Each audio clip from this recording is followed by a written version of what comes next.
Good morning. I'm Walt Bartman. I'm the director and founder of the Yellow Barn Studio in Glen Echo and on the board of directors of the Friends of the Yellow Barn Studio. And that's a support group that supports the Yellow Barn. It's been founded about in 1994 and has had about 600 members. We're going to be looking today at the work that was submitted for our annual member show. And I have with me right now a very distinguished person by the name of Harry Cooper, who is the senior curator at the National Gallery. And he's was our juror. So he's going to be speaking about um, the work and, you know, hopefully you're going to get a lot of answers as to his selections. So we're going to begin. So good morning, Harry. How are you? I'm great, Walt. How are you? I'm doing well. It's a good day, and it's a pleasure to see you again. So thank you so much for agreeing to do this video, and it's going to be really helpful to our members in order for them to see, how you select things, especially during this pandemic, which unfortunately Yeah, puts all of us in our own studios, right? So everything was yeah, done virtually. I want everybody to know that. And in the past, we would be having the juror look through the work and make sure that of his selections that way. We had to go virtual this year, and it's a new format, but it actually works very, very well. And I think we're going to let Harry talk a little bit about that. So with that, Harry, do you have anything to say? You want to make any comments at this point? Well, this was a pleasure. There was a lot of impressive work, a great variety of work, a lot of tough choices, and to some extent, their personal choices too. But I'll try to give my reasons for that. And I'm sorry I couldn't see the works in person. That's not ideal, but the photography seemed really good, so I could get a pretty good look at texture and factor and things like Mhm. that. And have you done any of these virtual jewelry I things have before? this is my first. This is Yeah. this is the first.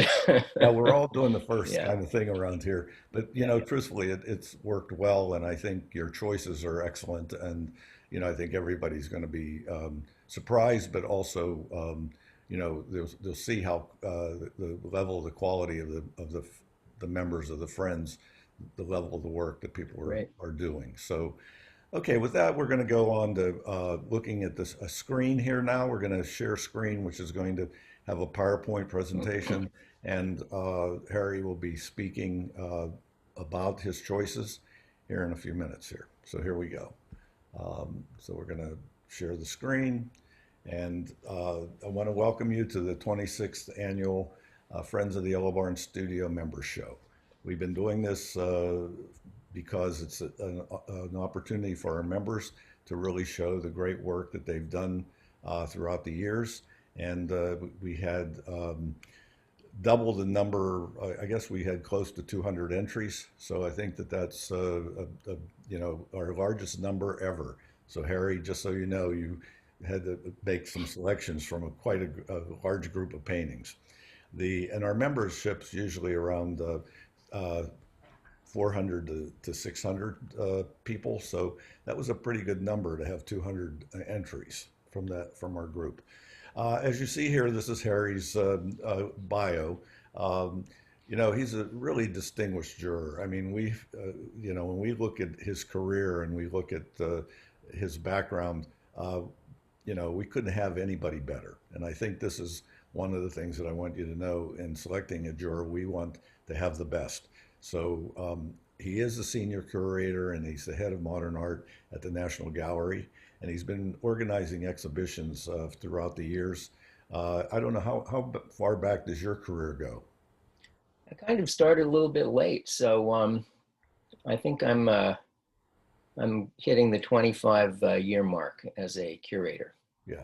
Yeah. And the where were some of the places that you worked before you were at the National Gallery? Well, the main one was at Harvard University, the FOG art museum, where I got my PhD, and finished my art history studies. And in fact, this picture is from that era. So um, in front of a Ken Noland painting, it looks like, that belonged to the Fog, one of his great paintings. So yeah, I did 10 years there, and I've been at the gallery for a dozen years or more.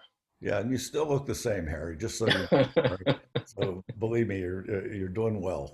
Um, the, um, just to give you some background about the annual Friends show, it's 26 years, which says a lot. The Yellow Barn's been in existence about that long, and we've served thousands and thousands of people with classes and opportunities like this. I think, as I said, we're truly honored to have you, Carrie. I think, your choices were really excellent. Uh, One of the things that the Friends do is that they support the show by giving awards, and a number of these awards are supported by other organizations, and one of them is Plaza Artist Materials. They give us the $500 uh, award each year. And I think they are a local art store here in Bethesda, but also nationally they have a number of stores. So we can't thank them enough for their support.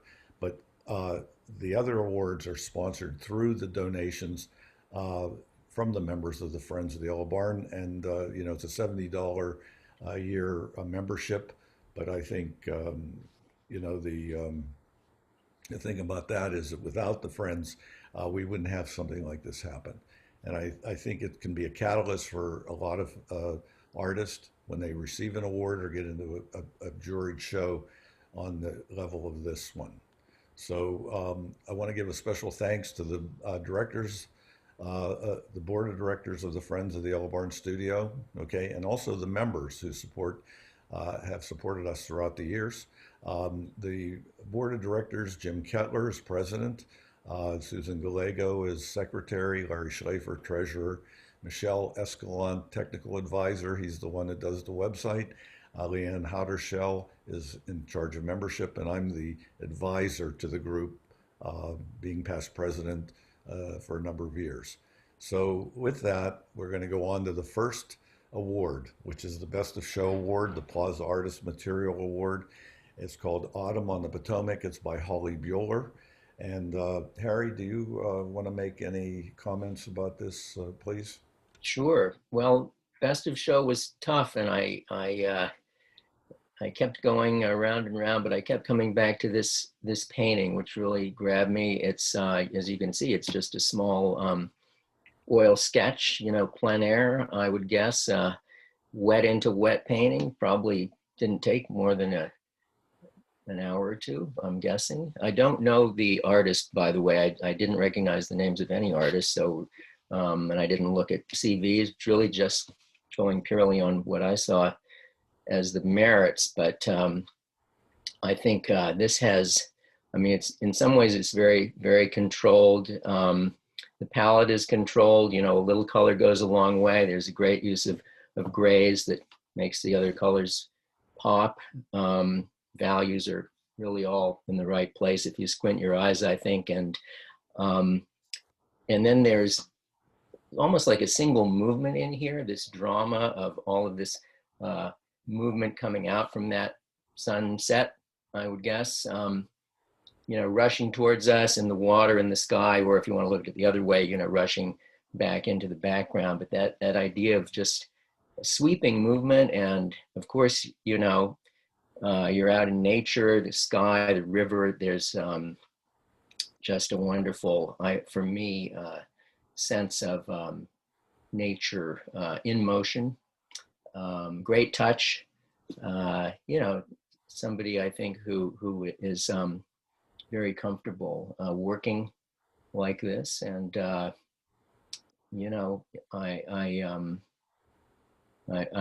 of course curious. Does this painter do other kinds of subjects? How would this painter approach an interior scene, and so on and so forth. But I just uh, really really got into this. Let me ask you a question. Since you're head of modern art at the National Gallery, the elements in here that might make it a contemporary painting. Do you have things that you can say about it that way? Sure. I mean, the paint is very present, right? The brushstroke is it's descriptive. It's very descriptive um, and convincing, but we also can look over the shoulder of the artist and see those brush strokes, those knife strokes going right on the surface. So it remains at the same time full of abstract and material qualities that we can enjoy just for themselves. And likewise, the color, there's some naturalistic aspects to the color, certainly, um, but it's heightened, and the artist is sort of finding the color and bringing it out. I think in a really nice way. So there's a nice balance, maybe you could say, between contemporary feel and a really traditional, solid traditional landscape.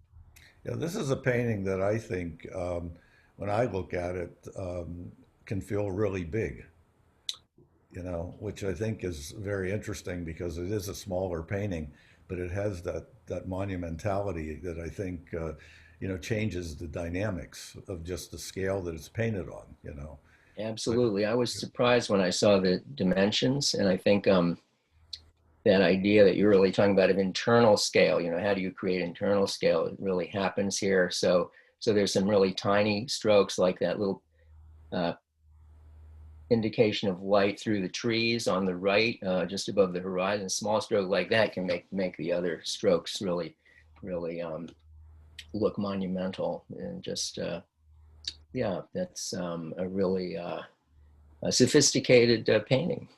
well, yeah, and I really think you did a great job of picking the best of show. This was one of my favorites as well. So I can tell you the dynamics of it was the most powerful thing for me, and it's intriguing for me to just look at it. So here we go. We'll go on to the next one, and the next one is the best watercolored wash painting. This is Sunny House by Laura Kalick, and I'd like to hear your ideas on Sure, sure. So there were a lot of lovely watercolors in the show.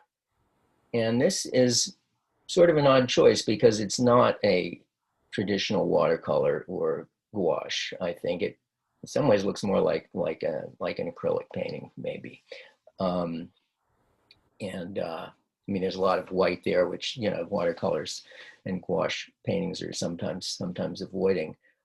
So I think that, but it has a really fresh, loose kind of liquid touch of a watercolor. And what really grabbed me about it, I think, is the composition. That jagged silhouette, that jagged roof line, the repetition of the windows, the that white into black contrast, a little bit of yellow, uh, hints of color coming into the architecture. Um, Nice shadow there, under the eaves, that just finding shapes. So there's a high degree of abstraction here. And in fact, I'm not completely sure I could build this house, that I understand every angle, but the shapes it makes, the volumes it makes are really interesting. The windows, we were talking earlier about psychology. Those blank windows have a mystery to them, and then the bit of sky. So those are some of the things that I've liked about it a lot. Yeah, there's a kind of duality for me here with the nature and then the abstract form, similar to what I think George O'Keeffe sort of found in her work. That's what I saw from your choice was that. But I keyed right on the linear movements. Those Mhm. I think the dynamics of that one line of that roof Yeah. just controls everything. And when I look back on it, I see like Toulouse-Lautrec because he was able to take that one line and build the Hmm. whole idea off of it, you know? Right. So much personality in that line. And I like the way the artist has sort of found that with the other end of the brush, little scraping going on. I would think of Hopper, Edward Hopper too. You were talking about, nature and architecture together. Yeah. Boy, the sun's just hitting me in the face here. Maybe almost as strong as the sun there. It's, it's enlightenment, okay? Yeah. Ooh. Ooh. So the Okay. yeah, this is when I saw this one, I thought to myself, this is that the strength of abstraction when you talk in terms of what it means to employ it in even a very naturalistic piece. And I think that this is one of the things that I enjoy about the work. I like the solidity that's played with here, where you have that really dark shape that's so solid above the window, and then you have the kind of gray shapes that are relative to it that sort of play back and forth. So Yeah. I thought this was a really good choice as well, and a very sophisticated painting when it comes to understanding these other elements other than just looking at it in a descriptive way that it's a building with sunlight on it. Yeah. You know? Yeah. Okay, so then we'll go on to the next one. This one is the pick on the drawings, the best drawing. I'd like to hear your idea on this one. Right. So there were not a lot of drawings submitted, um, and but even if there were, I think I would have been attracted to this one, which has such a beautiful, calm, quiet, luminous presence. And the use of the use of the page to bring all of that light through the image is powerful. In some ways, a very traditional image. If you think about some of the romantic painters, German Romanticism, uh, the there's a whole tradition of the window painting, Fenstern builder, where we see often see objects in front of a window like this, and very formal. That the grid that's created, and then throwing the subject, the foreground plants into relief.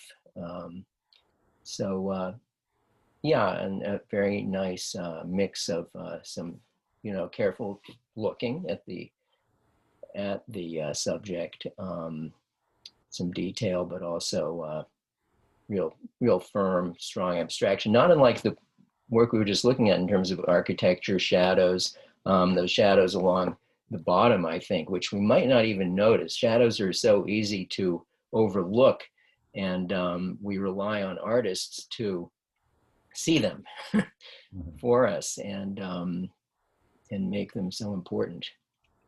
Yeah, this is for me. I looked at it and I thought, well, it's all about design, and it's interesting. But if the piece had had a continuation out the window into the landscape, I think it wouldn't hold together so Right. powerfully. I think the strength of that blank window is really important. And then I agree with you. The interesting thing that I found was the number three, the Hmm. three pots. Okay, and Yeah. how they play against one another in a kind of trinity kind of combination there. So it's almost when we talk in terms of that number, I've always found it to be like a family, you know, Yeah. and Yeah. you kind of experience it that way. Right. Um, And the three against the four of the window panes, or the four bricks. So, um, yeah, this yeah. I didn't say who did it in that, but this is called Morning Light, and it's Alka Kahana, and I think that's another.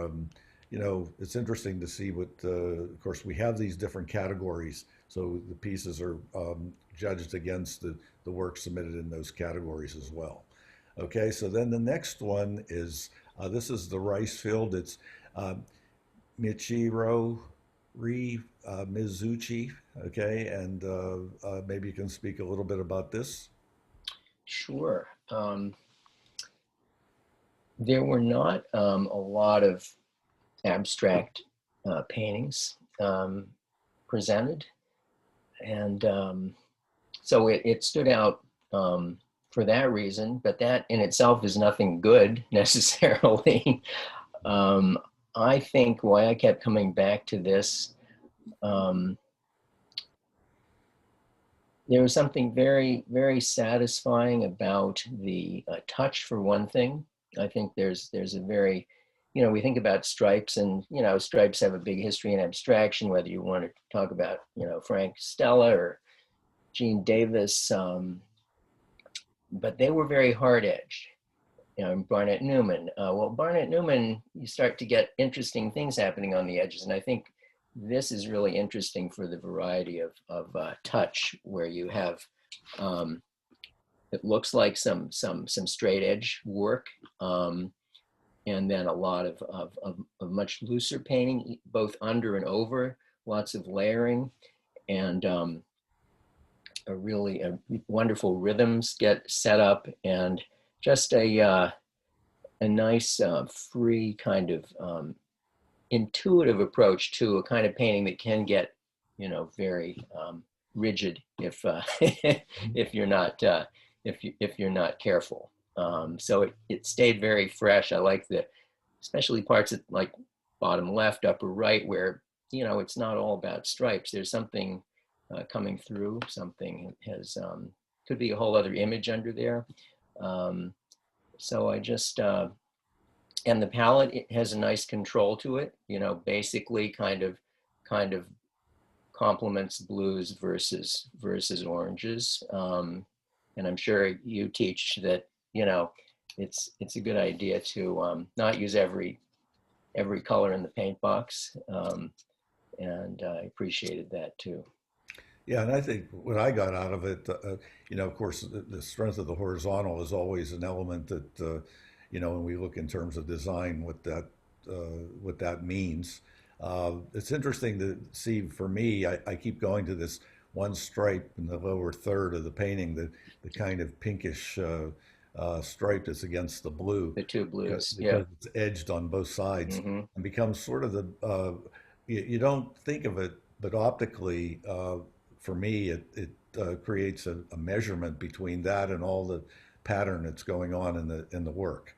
So Yeah. you have to have that kind of element, and but Hmm. this one is kind of disguised because you don't really see it, but then when you study the painting, you start to realize its presence. Right. And So it's kind of where a horizon line might be. yeah, Um, and then there's the title rice field, which kind of sneaks up on you. And, um, titles are interesting. I don't see a rice field, yeah, but there's some feeling of order. Those rice paddies that very regular, and maybe a sense of water. Rice is grown in water. I'm just free associating here, but titles can do a lot, yeah. uh, and I think That's that's a good interesting. good one. Talk about that. I know that I had a good friend who uh, by the name of Martin Galvin, and I don't know if you remember I Martin. studied poetry with Mr. Galvin Okay, at so Whitman. there you go. Yeah, So, sorry that he's yeah, not with us yeah, he's no longer longer. with us, unfortunately. But the thing is, he taught so many people so many things, and him being my really one of my best friends, he really taught me poetry. And I started to realize that I could see poetry in my work, and when I saw it, uh, that became an important element. And one time I was having a show and had a person come in and look at my work and say, and she was an artist, say, you're writing poetry and I'm writing a novel. All right. That's what she Mm, said about her own work. And I mm. thought, this is the kind of thing that is real important too. Can you speak anything to that at all? Um, well, I love what you just said, and I think I just think it's important for artists to But be when they're inspired by titling, all the arts. when they're titling their work, Titling in particular. yeah, Yeah. I think that. it's fine to, just go with like number one or 5A or the way a lot of modern artists do. But I think a title can just it can be suggestive, in a poetic way, as you were just saying. And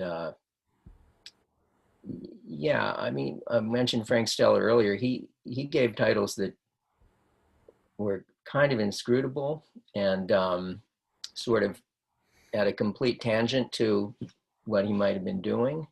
Um, but this is a title that really really sort of seems um, sincere, intentional. It opens up something about the painting that we wouldn't get. So I think it's a powerful thing, and it will condition a response. So I would say, uh, it's really worth thinking about. If you want to have a title other than untitled, Yeah.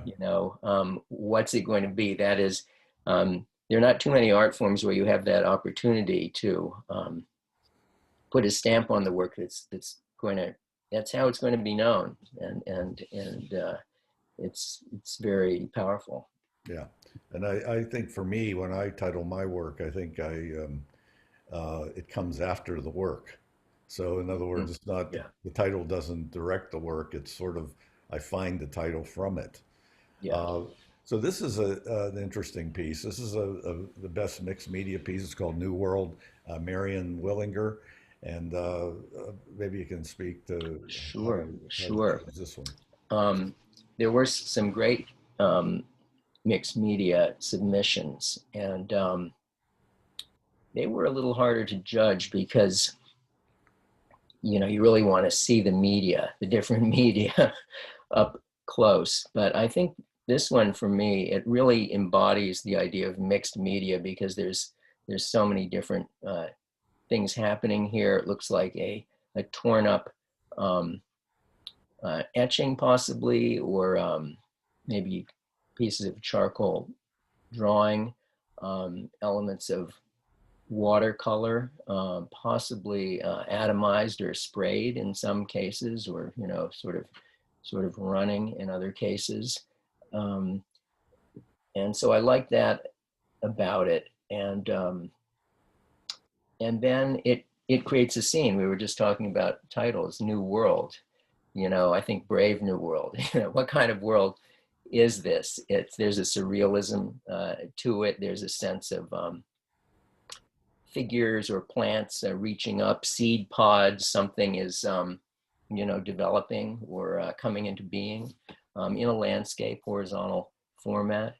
Um, and and yet I think what I really liked about it is more the material qualities, the freedom of this tearing and combining, and again a lot of control. I mean, maybe I'm a control freak, but I think there's a controlled, limited palette, all these beautiful grays, and I just kept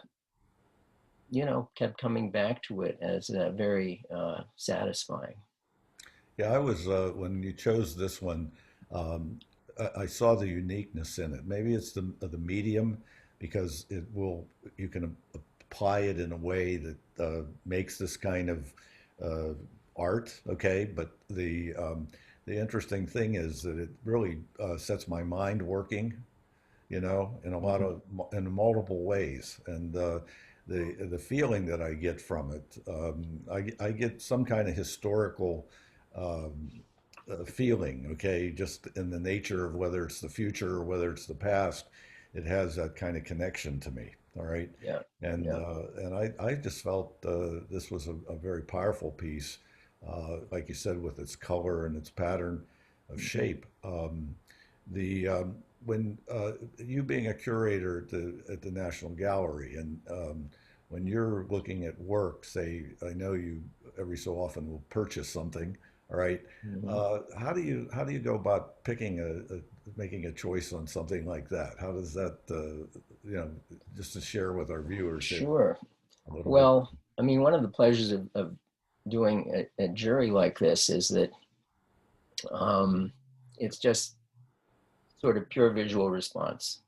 Um, when you're acquiring something for a great museum, of course, you're thinking about history, about the artist, and his or her place in the collection, in the whole history of art. Um, you might be thinking about, what the museum can afford, what the museum needs or doesn't have enough of, lots of factors.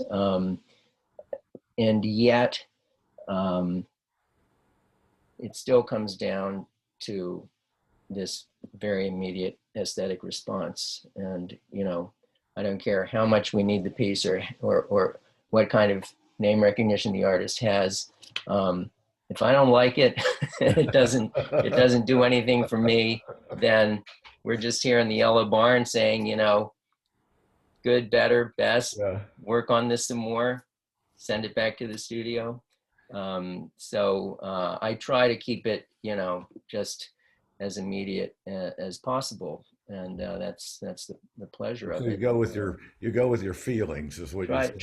Try to remember the gut. Yeah. Yeah. And one other thing about this, I like the ripping up of the work, and I would say to artists, rip up your work. Well, wasn't it Helen Frankenthaler who did that later on in her career? Absolutely, It was very absolutely. interesting to see what Yeah, she was doing with her paintings after, and there are plenty of times I go in my studio and I think I want to do a Helen yeah. Frankenthaler. Right? Motherwell, lots of Yeah. lots of people. Ellsworth Kelly, rip up your work and use it again. Yeah, it's interesting. Okay, so now here are the honorable mentions. Those were our awards. This is our honorable mentions, and I know these are the ones that you probably had to decide whether they were going to be winners or whether they were going to be just um, placed Yeah, into the honorable right. mention category. But truthfully, that's a choice that you make. But at the same time, these pieces also speak very strongly. So here Yeah. we're going to go with the first one, which is Night Falling, Kathleen Sifang.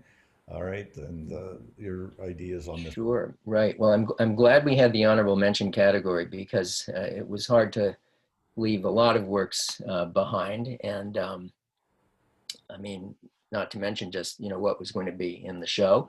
Uh, so this, in some ways, recalls the best of show work. That is, it's a looks like a river landscape sunset, and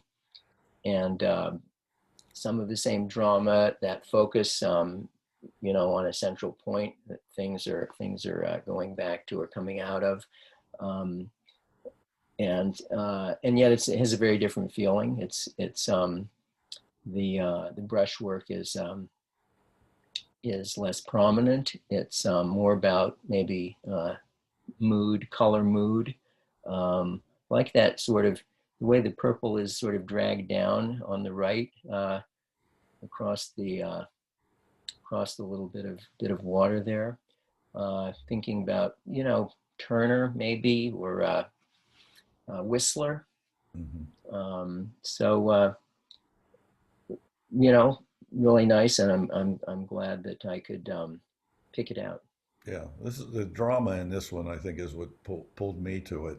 And you're right about using Turner as an example. I think uh, or Whistler, they both had that kind of sensitivity to some atmospheric quality, Yeah, that I yeah, think we're getting with the color and the combinations of the colors that she used here, but also the contrast. Yeah, you can't help but look at this piece. So and then it has all that linear quality of drawing you in, which I think is a very yes. You interesting. want to go back. You want to Yeah, go let's back get in back there. into that depth. Okay, so then the next one is this one. This is an interesting choice. Yeah, yeah. I mean, one of the shows I've been working on is a Philip Guston show, and he loved to paint late in his career these big walls, brick walls, or piles of legs with gaps. And he would, and there's one movie where he points to the gap and he says, that's where it's happening. That's where it's all happening, in the gap. And I thought of that here because, yeah, it's a stone wall, but those gaps where we see, see grass or sky, the rhythm of those gaps, very abstract in some ways, and very descriptive at the same time. Gouache, nice layering, sort of scumbling, so we see some darker colors through the lighter colors. Yeah, just it very sharp, jagged. It really gives you physical feelings to look at that. Yeah, this was a piece that I found very unique, and I think when we talk in terms of just this kind of structure, the way the idea is built, you can kind of get a feeling like they're just like touches in small areas where everything is balanced. It's not like layering of things, but just like the corners of things touching each other. And then you're going beyond it. I like the depth in it too. I think that gap that you're saying really takes us into another realm in a way. Mhm. Yeah. And just by the nature of the colors, I think there's a certain kind of contrast between that abstraction and then that kind of naturalism that you're dealing with too. Yeah. Um, yeah, so that There's some nice little touches with the other end of the brush too, to pick out some of the lines, some of the yeah, contours. isn't it? It's pretty impressive that way. Yeah. And then this one, Hmm. this is Early Morning Acceptance by Ruth Ann Uthall, and Hmm. maybe hear your ideas on this one. Sure. I mean, this reminded me of Haynes Point, one of my favorite places in DC. I don't think it is Haynes Point exactly, but that place where the city meets the water, and we were talking about shadows earlier, and this one, wow, the shadows are so dramatic and continuous with the tree. So we don't really know where the tree stops and the shadow starts. And I think that reminds us that shadows are really, they can be very tangible, and also uh, like the best of show landscape, just a lot of drama here, sweeping movement coming out, towards us or back into the painting. So yeah, a lot to like here. Yeah, the Kiriko, does it bring anything up on the Kiriko and the long shadows? Do you Yes, think in terms of yes, that too? You know, and that's the psychology too, the drama, the strangeness. There's something creeping and grasping, right, about those shadows. And then that brings us to the title, which I puzzled over.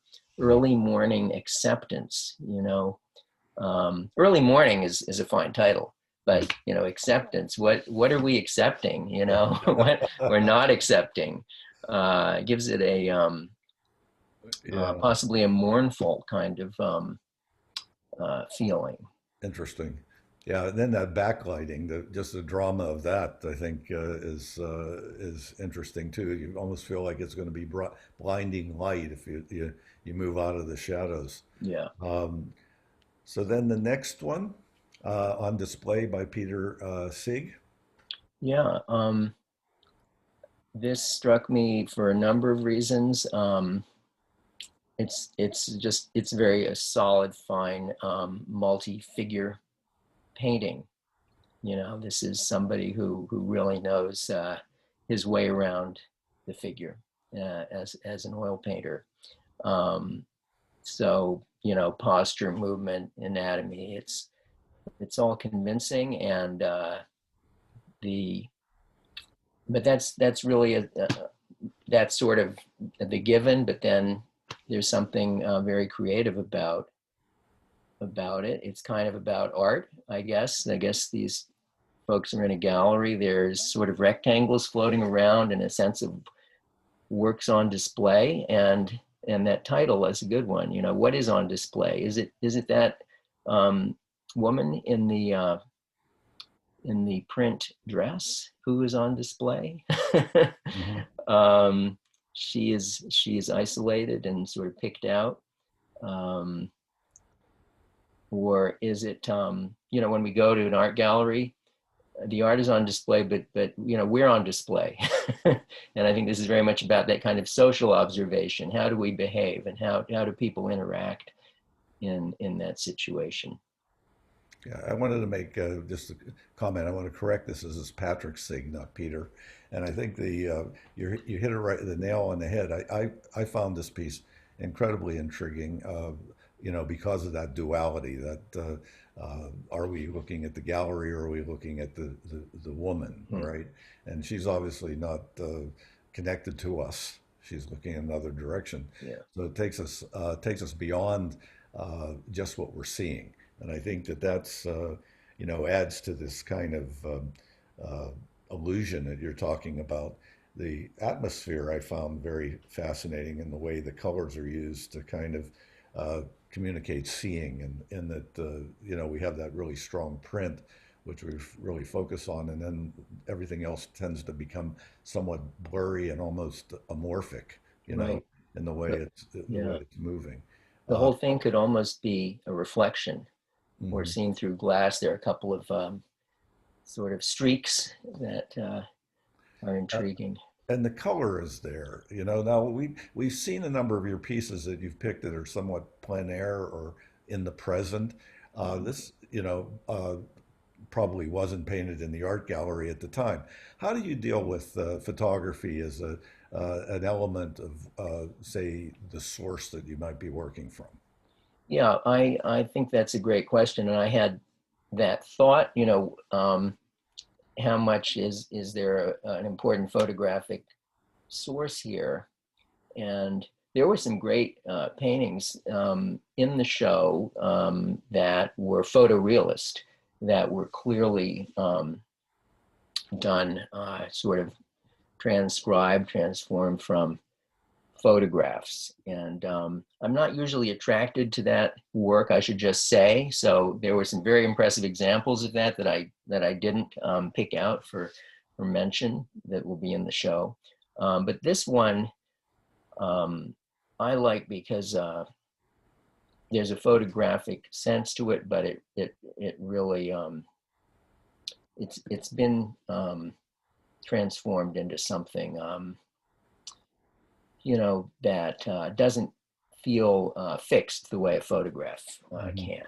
You know, there's still a lot of movement and simplification, blurring, and personal touch that you know, I think it's important to maintain, even when you're using a photograph. I don't know, what do you think about, how do you deal Well, this with is that this with is your what I teaching? have. I have an issue too because whenever I'm dealing with this, I mean, now we're under this where we're working virtually, so everything tends to be being worked two Flat. dimensionally, right? Two Yeah. dimensionally. Okay. I do have a class where we do go out and paint on location and meet, but that's outdoors. But the and we're going to do that through the winter, so it'll be very interesting to see what the results will be. But one of the things I try to encourage people is, I was talking about Wolf Kahn in one of the lectures, and I said he was working from memory, he's working from photos, and he's working from sketches. I mean, he's working from all three things. It's not just using the photo as a guide. But postmodernism, the photo has become an important source for a number of artists. I'm just wondering, you being a curator where you're, when I went up to the Barnes exhibition, for instance, the piece that stands out that seems to be the most photographic is the one that DeCurco did of Barnes when I guess Mm, Barnes couldn't pose, so he must have had a mm, photograph, and he hmm. did a drawing of him that looked like Hmm. it came right from the photo. All right, but then the Yeah. rest of the work in the Barnes doesn't have that quality about it. And I think that you have artists like Janet Fish, for instance, who uh, Hmm. is very, very graphic. And I saw her work in the pastel show at the National Gallery. and I don't know if Mm-hmm. you're familiar Yep. with that, but I Yes. couldn't find a place for that painting. That Mm-hmm. painting just didn't fit with the other pastels that I felt were in the show, and that's why I'm asking you because you can almost say when you look at some of the work that it has that kind of photographic feel to it, and I just wondered Yeah. how you would you know Yeah. comment on it. Yeah. Um, I feel the same way, and but I think a great photo realist painting, Mhm. um, it accomplishes something that is particular to painting. I think Richard Estes is just to take a Yeah. classic example. I mean, for one thing, there's the choice of the image. There's the taking of the photograph that becomes very important, Hmm. and so in some ways we're evaluating it as a photograph. That first act, and then the translation into paint.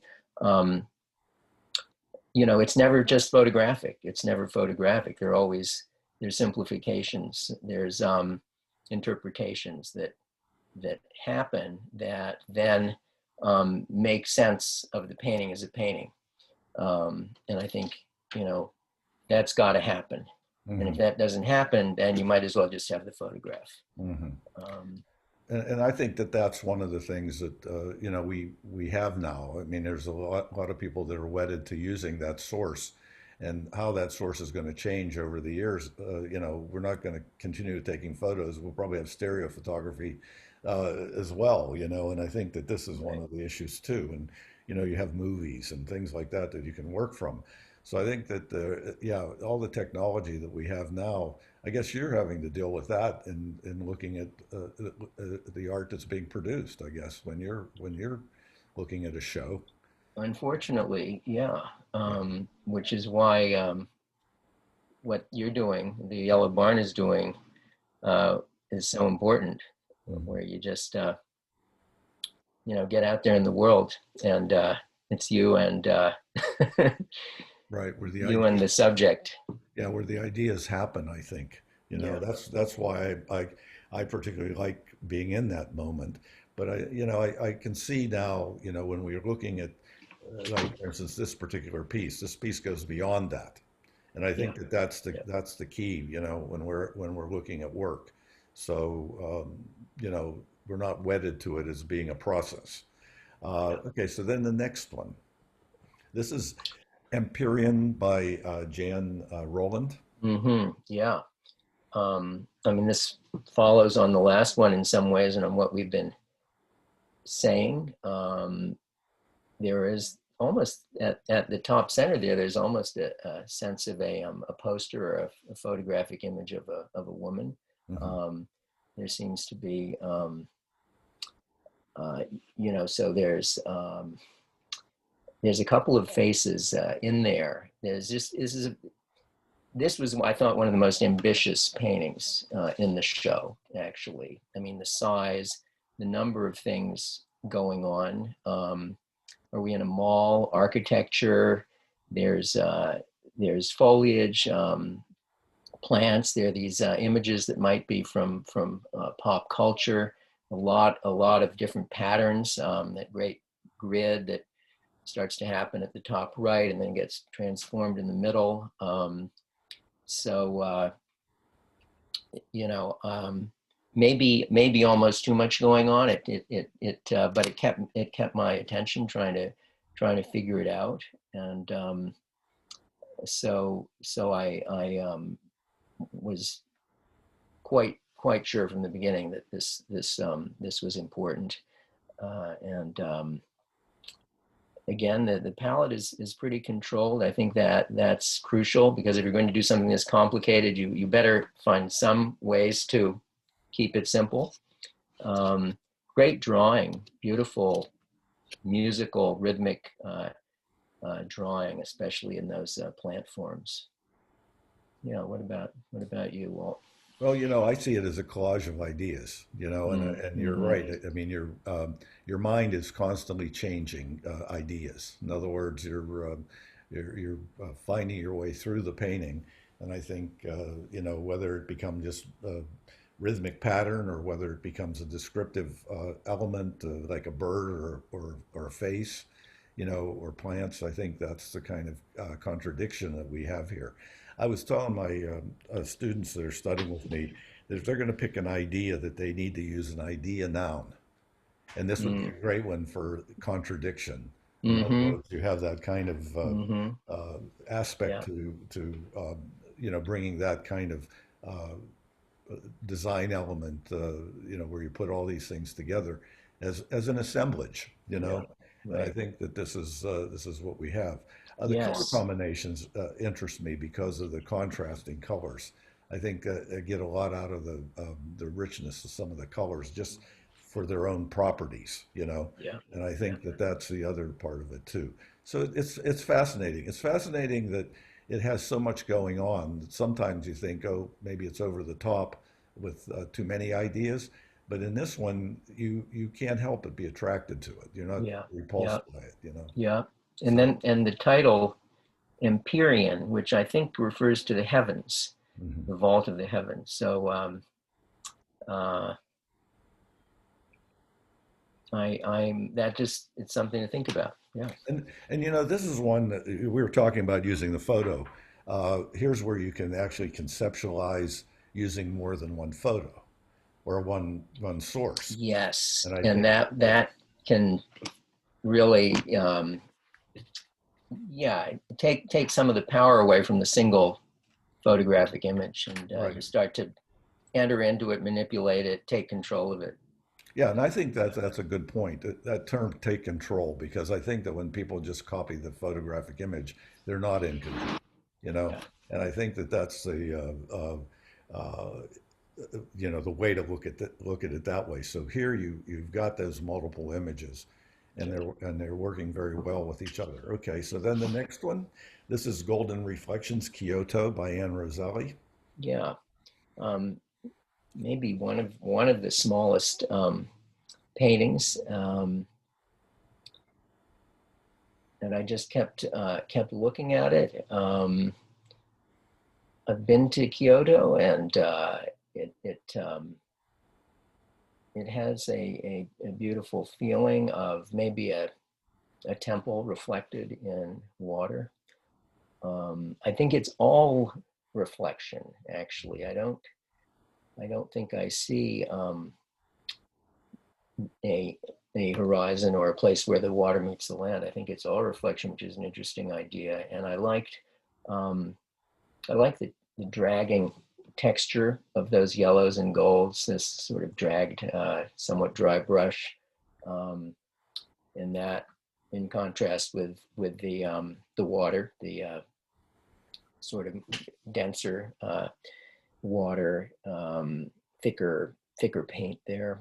Um, so yeah, I just there's a lot of it's a lot of abstraction here. That repetition, we haven't talked about that much, but that insistence on this, that form, that yellow kind of oblong form that keeps getting repeated. Um, so I liked all that. Yeah, I see this like a heartbeat. I can feel a rhythm in it. And Mm-hmm. I think that that's what she does very well here. And of course, the reflection helps with that because the water water defines things, in a Mm-hmm. water way. And you, and Yes, you right. really feel, that the control of the water in the piece. Yeah, And even if you didn't know that it was water, you would sense that liquid quality. So right. I think yeah, she hit that well, and then I really like her color, and I Mm-hmm. think this is a small piece, 8 by 10, even close up reads very very well, and I think the sometimes that can be when we're looking at a computer screen, we're not standing back 6 feet to take a look at a piece, so here you're getting the best that you can Yeah. see, the close up of it. Okay, so then the next one, this is called Autumn Prelude by Mary Kosterlitz. Yeah. So This is one I really wanted to see in person. I was very intrigued by the technique, which um, it says oil and acrylic. There's clearly a lot of turpentine or the equivalent that's just sort of leaching these colors out and creating all this bleeding and this monochrome, this almost grisaille sense of a very autumnal sense of sort of those brown colors. I liked all that, and then the use of, I guess it's the ground, this kind of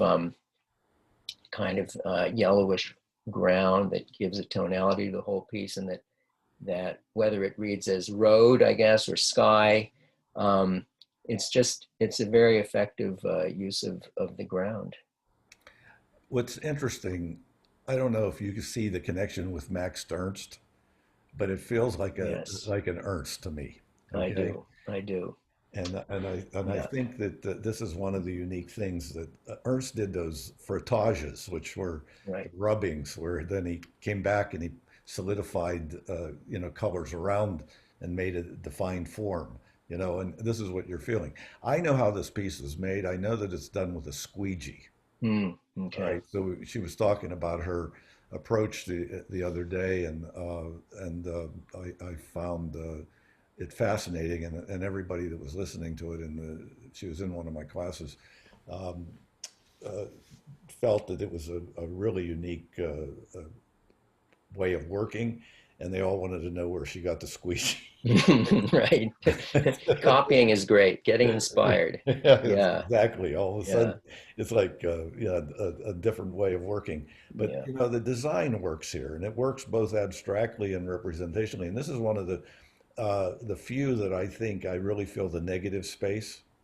In other Yeah. words, when we talk in terms of the silence and the sound, in music, this is the yellows are the silence essentially Hmm. because they're so solid and you know seem to be constant. Uh, yeah, this worked out really Hmm. well, and the design I think was very strong too. Yeah. The And I um, know what you said about Ernst, that I mean, she's not doing the same technique, but it's the dripping is a kind of automatic surrealist. It's creating some accidents that then have a real interesting suggestive force to them. yeah, and I think that's what. And then the monochromatic palette. Can you speak a little bit about that at all? Did you think about the color combinations or anything? Yeah, I think that's something else that stands out, and yet there is a lot of color within that very narrow range, right? Hmm. Um, and and different densities, um, but I think what you were saying about positive negative space, that really kind of focuses that question. It's either kind of positive or negative, or vice versa, however you want to look at it, and it just like with cubism, we colors kind of taken out of the equation, we can really focus on other things, on all the other interesting things going on. And this is one of these when I was talking about the different properties that a painting would have. The tactile property, I think, is what's speaking here too. Which I think is a strong element. Yeah. So let's go on to the next one. This one is Long Time Coming with Meredith Morris. Right. So this was one of several portraits or figure paintings that were quite realistic and clearly very, very capable. Um, and I think the reason I picked this one is that look, that pose and that look, the hooded eyes, the wool cap, um, the the flag cape. Um, there's real content here. What has been a long time coming. What kind of justice or inclusion, um, acknowledgement. Uh, there's obviously issues of race and patriotism and all of that painted beautifully. I mean, just the handling of the cape, and the folds and the shadows, set off by that really interesting, unexpected background. Usually for a painting like this, you'd expect the whole thing to be kind of an equal level of realism. And I think the background is really key in the way it contrasts and sets off the figure. Yeah, I agree too, because I think that, the drama of the pose and the portrait, is strongly descriptive, and then you have that winter cold. All right. Yeah, In other you're words, you right. have that contrast of Right. temperature, which I think Yes. which is also very fascinating. That's a creative process. That's the artist making that kind of Hmm. decision, and you start to see the importance of what it is to be able to build on an idea. And I think that this has worked out well. This interesting triangle that she uses design-wise for the figure is also fascinating because of the strength of the just the design of the putting the figure in a shape, you Yeah. know, like Yeah. Bellows did with the boxers. Right. So I think that you get the feeling of that as well. And then, like you said, just the masterful handling. I think that's one of the things that speaks to me. And you can capture somebody's demeanor, somebody's personality, and do it in a way that feels real and not Hmm. photographic. Yeah. Yeah. This has that reality to it, which I think, when we look at a lot of the work, uh, this is one that has a much more reality to Hmm. its feeling, which Yeah. is which is more important than sometimes the reality of what it looks like, you know. Yeah. And I Right. think that that's what we're getting here. So, yeah, it is a powerful piece. And Yeah. then this is our last one. It's Cabochon, and it's Kelly Irvin. And I wonder how you picked this Yeah. one. This one I really like, and again, there weren't a lot of you know pure abstractions. Um, I looked up the title. I can't remember what it means. It is a word that has something to do with, oh, it's little polished stones, like semi-precious stones that are polished. Um, so I just really liked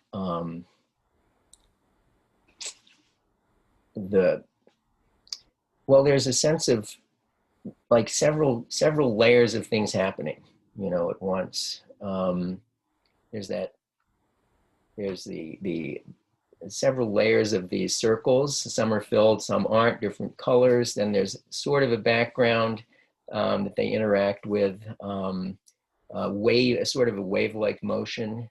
Just a lot of pleasure in the variety of how these things are interacting and setting up patterns. The darker ones, you can sort of follow them, with the lighter ones. Um, and so I was really attracted to this one, and didn't want to let it go. Mhm. Well, let me ask you. This is important because being head of modern art, I think a lot of the strength of modern art, of course, is the movements of that start, with the whole nature of trying to become more abstract. And I Right. think that how do you judge something? I mean, or how do you feel about just the nature of abstract thinking? What is it that's important to you when you're looking at any piece that's abstract? What are you looking for? Yeah. Well, I think on a personal level, I was attracted to this somewhat like I was attracted to the rice field painting, um, which is the best oil painting, because there is geometry, but I personally I like to see the artist touch, and a sort of human touch, the painter at work, even if it's a quite geometric idea or schema.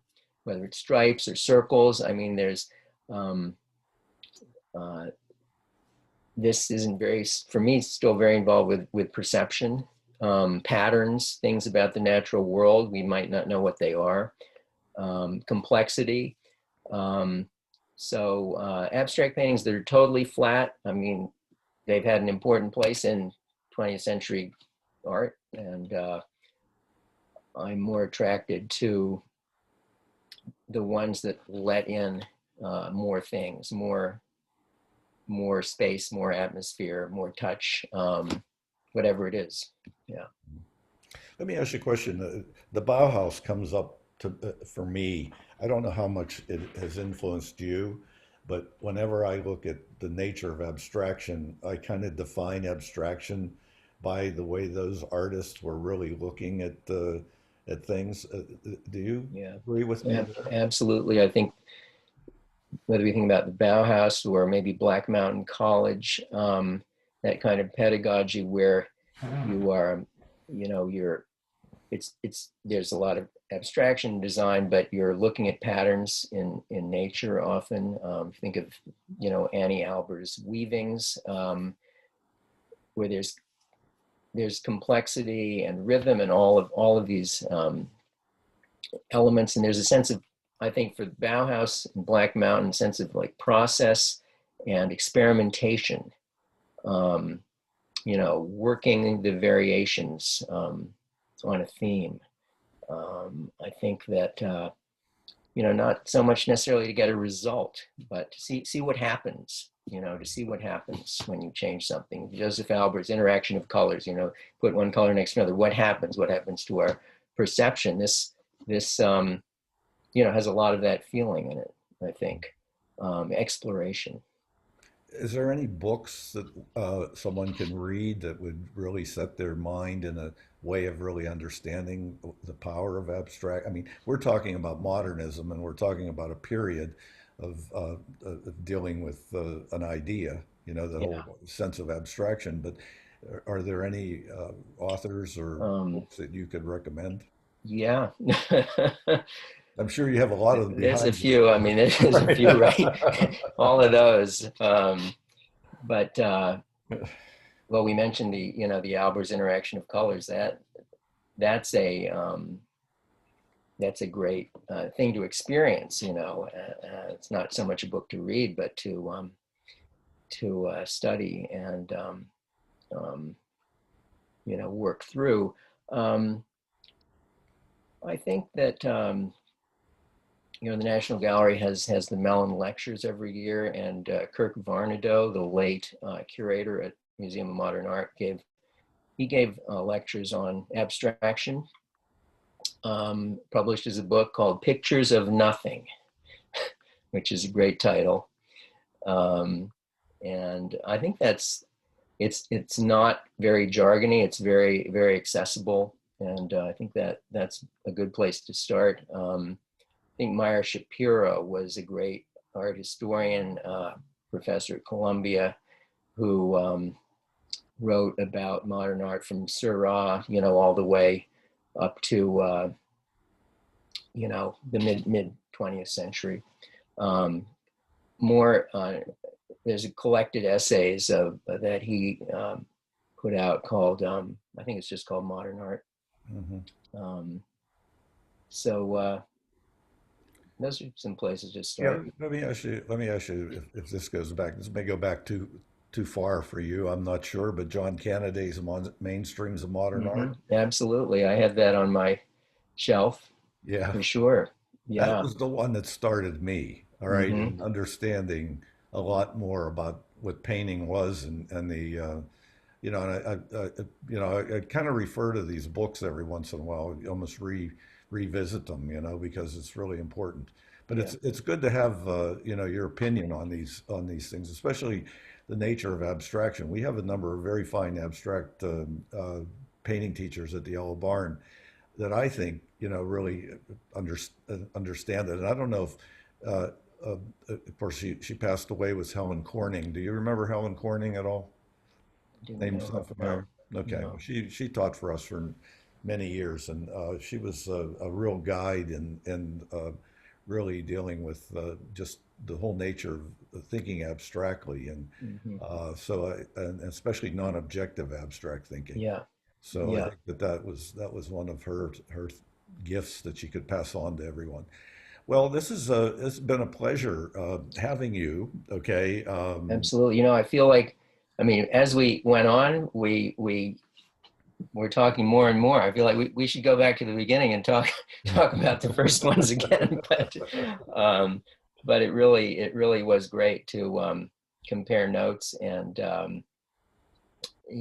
I what you're doing. Oh, did we? Oh, we just lost Yeah, our we're screen share. Yeah, but I admire everything you're doing at the Yellow Barn, and so glad we had our connection back when I was calling you Mr. Bartman, and I was in Whitman High School. Yeah, Uh, those were great years, and yeah, honestly, the career that I've had, what I can say about it is that we there have been a lot of people that have benefited from all the work that everyone has done, and uh, just having you here today, I'm going to tell you, it means a lot, but it also, I'm sure people looking at this video are going to learn a lot, from you and great. the comments that you've given us. Uh, so we just have to stay in touch a little bit more. Okay. I see you about Happy to. every 10 years. All Oh, right. So, happy to do this again when you run out of other jurors. yeah, well, I might have you back again for sure. I mean, it's the kind of thing, even just having a night with you would be a great one again. So hopefully we can get back to the Okay, studio and one do. day. And Yeah. congratulations to all the artists. Just so much impressive work, and I really enjoyed dealing with it. So, Well, thank you again, you Harry, and bet. we'll Okay. see you. All right. Have a great holiday. All You right. too, Take care. Well, All bye right. bye. Bye bye.